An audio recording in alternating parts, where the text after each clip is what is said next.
the Sahara. We hadn't slept for...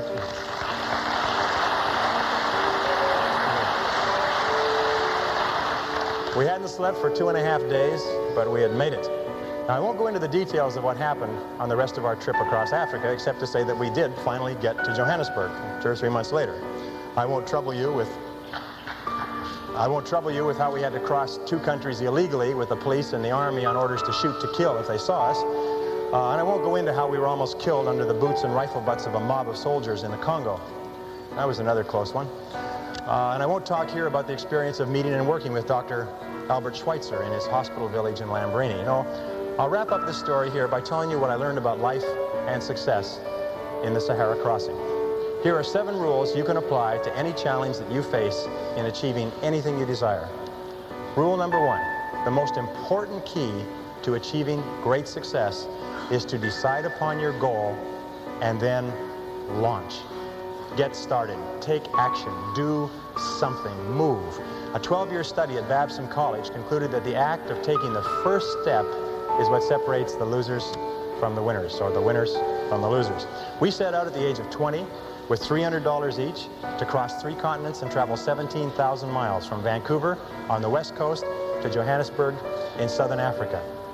And we made it in just under 12 months. But the most important step was the first one. All the rest followed from that. Number 2, once you've launched towards your goal, never consider the possibility of failure. The Germans have a saying, it's immer vorne, nie zurück. Immer vorne, nie zurück, and it means always forward, never backward. Always forward, never backward. Never consider the possibility of failure. Every person here is here because they refused to quit when the going got rough. Your ability to persist in the face of setbacks and disappointments is vital to all great achievement, and it's always a decision that you make. It's not the external environment, it's always the internal environment. Number 3, the biggest goal in the world can be accomplished if you just take it 1 oil barrel at a time. Thomas Carlyle once wrote that our great business is not to see what lies dimly at a distance, but to do what lies clearly at hand. The only time you will ever have is now. If you live every day, every hour, the best you can, the rest will take care of itself. As the Bible says, sufficient unto the day are the cares thereof. Number 4, watch out for the naysayers. The negative people around you are always telling you that you'll die in the desert. Get around positive people. Get around winners like people in this room. Fly with the eagles and refuse to listen to objections and reasons why you can't succeed. Someone once said that if every possible objection must first be overcome, nothing will ever get done. And truer words were never spoken. Number 5, welcome obstacles and difficulties as valuable and inevitable steps on the ladder of success. Remember that difficulties come not to obstruct, but to instruct.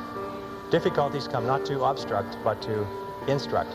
Our trip to Africa was one problem after another. We ran out of money over and over. We strained every muscle of our bodies trying to ride bicycles across France and Spain. Our Land Rover broke down again and again. We suffered from dysentery and heat stroke and exhaustion. But when it was time, we were ready for the Sahara crossing. In retrospect, we saw clearly that without the lessons that we had learned from our mistakes, we would have surely died in the desert. And when you look back on any achievement, you will find it was preceded by many difficulties and many lessons.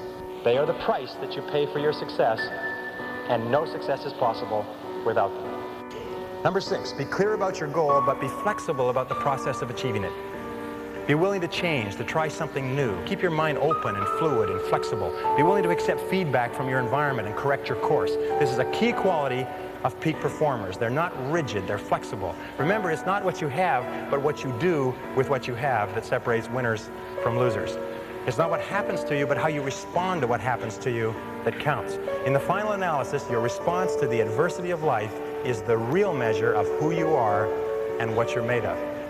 The Greek philosopher Epictetus once said that circumstances do not make the man or woman, they merely reveal him to himself. When you find out who you really are when you face adversity. And remember, number 7, the last rule is nobody does it alone. At every step on our journey across Africa, people helped us with advice and with food and with assistance and with money, but especially with warmth and with kindness and with generosity. When life is over, it will be the people that we lived and laughed and loved with that we remember more than anything else. So don't be afraid to ask for help from others. It's a mark of strength and courage and character. And don't be reluctant to give of yourself to others generously. It's the mark of caring and compassion and personal greatness. The reason the Sahara story was so relevant for me was that because after the Sahara, I never felt that there was anything I couldn't do. I felt programmed for success for life, although it took me many years to understand it. And the reason why this story may be of interest to you is because I believe that everyone has a Sahara to cross, perhaps more than one. Many of you are crossing your own Saharas right now. Everyone eventually goes through periods of great difficulty, their own private hells, their dark nights of the soul. But it is by facing whatever life gives us with courage and determination that we grow more surely toward the stars. Let me leave you with the last verse of Carry On. There are some who drift out in the deserts of doubt, and some who in negativity wallow. There are others I know who in piety go because of a heaven to follow. But to labor with zest and to give of your best for the sweetness and joy of the giving, to help folks along with a hand and a song, why there's the real sunshine of living. Carry on, fight the good fight and true. There's big work to do. Believe in your mission, greet life with a cheer. There's big work to do, and that's why you're here. Carry on, let the world be the better for you. So at last when you die, let this be your cry. Carry on, my soul, carry on. Ladies and gentlemen,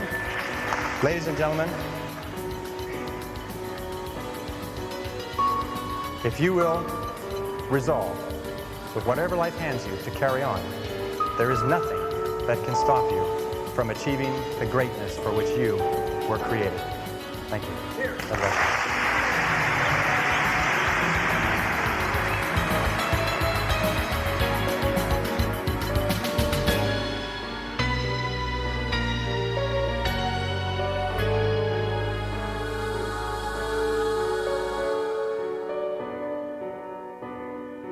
This is the end of side 7. Please fast forward the tape to the end to cue up side 8 for your listening.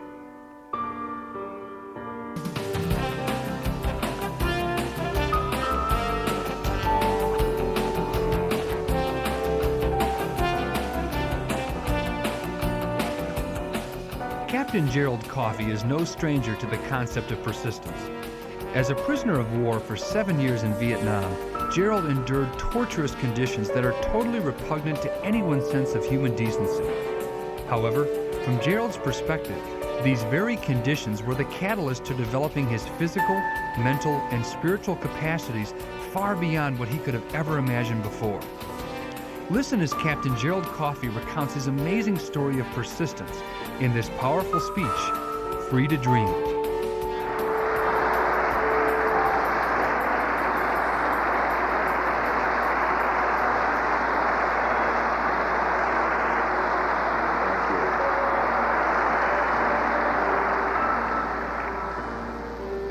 Thank you very much, Jack, and thank you for that welcome.